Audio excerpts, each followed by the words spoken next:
The right course for this nation is to do whatever it takes to destroy and defeat ISIS. We're not winning there. We are going to have more boots on the ground. We have to think long and hard about the best way to defeat this terrible terrorist group. The president's wrong in saying that under no circumstances will he consider ground troops. The terrorists pose an unacceptable danger to American personnel and facilities in Iraq and elsewhere.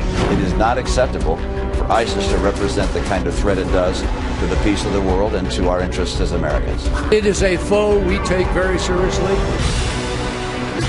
The threat from ISIS growing, and now Senator John McCain says the gradual escalation in the fight against ISIS reminds him of the failed strategy that caused the U.S. to lose the Vietnam War. And Senator John McCain joins us. Good evening, sir. Good evening. Well, that's a grim quote to read. Well, you look at the things that they are doing with gradual, first 500 troops on the ground, first no troops on the ground, then 500, and then an additional 1,500, gradually escalating the air activities, not having sufficient boots on the ground to make it effective. There's not exact parallels, but one of the parallels that's most interesting, Greta, is I was in a panel last weekend with Secretary Gates and Secretary Panetta. Both of them complained bitterly about the micromanagement from a small group of people in the White House that are making these decisions disregarding the advice and counsel of our military leaders. That's what's really alarming. Well, that is indeed alarming if you're not paying attention to the military, and that you didn't even say President Obama, but someone who works for him. But yes, last night here on this program, Catherine Harris, my colleague, reported about a Gitmo detainee who was al-Qaeda. He was released, and he has joined ISIS, and he's the chief recruiter, but he's doing it from Pakistan. Does this mean ISIS may have moved on to Pakistan? Because I think that's alarming if that's happened. They're not even contained in Syria and Iraq. Well, as you know, remnants of al-Qaeda, parts of al-Qaeda were always in Pakistan. They moved over from Afghanistan, and they are there associated with the Haqqani network. And so I think it's obvious. I think it's spreading everywhere. As you know, the leader of the radical Islamic group in Egypt announced their allegiance to ISIS. ISIS is winning. Do you know, I've been told that 18,000 Europeans and outsiders and foreigners are now fighting on the side of ISIS. And while we are talking about possibly a year or more before we could even retake Mosul, this is an unfolding testimony to this president's indecision and fecklessness, and we're going to pay a very heavy price for it.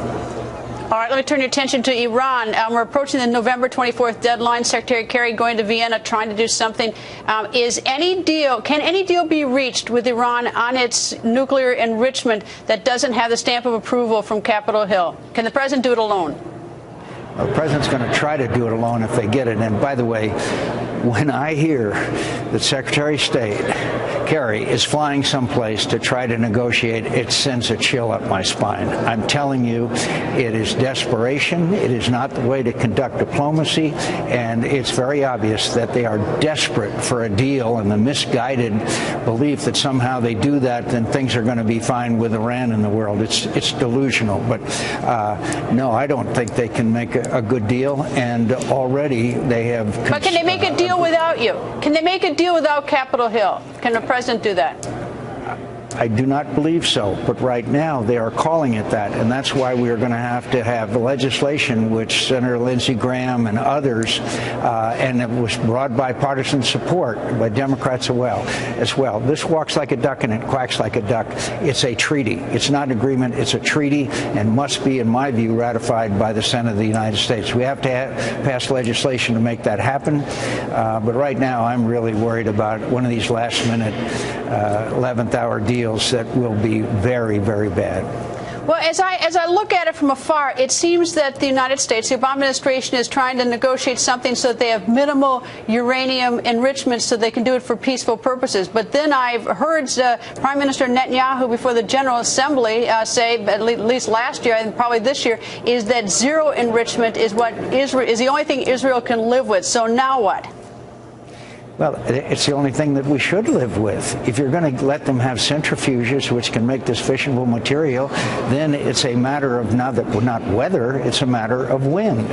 And it will, by the way, destabilize even further the Middle East, because these other countries will be acquiring nuclear weapons. In fact, I think the Saudis could purchase one from a country we just talked about in very short order. Look, this is a very, very bad deal in the making, and whenever you do these things at the absolute last minute, they always turn out badly. Could I mention something about immigration real quick before I know I'm running out of time here with you. Yeah, go ahead. The president, time after time, said that he did not have the authority to make the changes that he's making now. Nothing changed except an election, and the president is now going to, in my view, the only explanation I have for this action is that he's trying to regain the political support of the Hispanic voter because his eye is on 2016. This is terribly regrettable, and I'm happy to note that most Americans think this is an unconstitutional act, and we Republicans have to be careful how we react, but we have to react. Well, Senator, we're going to hear from the president shortly, and we'll find out what he has to say. Thank you, sir, for joining us. Thank you, Greta.